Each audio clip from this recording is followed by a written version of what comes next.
యశోద్ first టైమా? మన cash ఏది?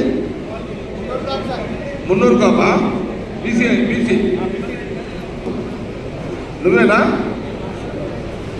సరే ఓకే, మీ ఇష్టం అండి. Okay ST Nayaka okay, good right ST okay right. ఏ కార్యకర్త అయితే 10 ఏళ్ళు కష్టకాలంలో మనం అధికారం రాకముందు ఏ కార్యకర్త కాంగ్రెస్ జెండా పట్టుకొని గ్రామాలలో పనిచేసిన వాళ్ళకే సర్పంచ్ టికెట్లు ఇవ్వండి.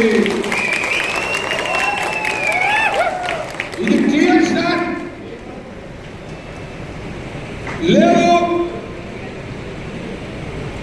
పైసలు లేవు, ఎస్సీ క్యాండిడేట్ ఉన్నాడు పైసలు లేవు, బీసీ క్యాండిడేట్ ఉన్నాడు పైసలు లేవు, కార్యకర్త సామాన్య కార్యకర్తున్నాడు, మామూలు కార్యకర్తున్నాడు, అయినా సరే వాళ్ళకి టికెట్లు ఇవ్వండి.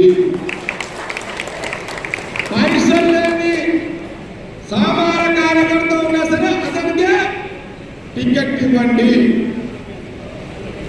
అధికారం వచ్చిన తర్వాత ఎవరైతే జాయిన్ అవుతారో వాళ్ళెవరికి కూడా బీఫారాలు ఇవ్వకూడదు.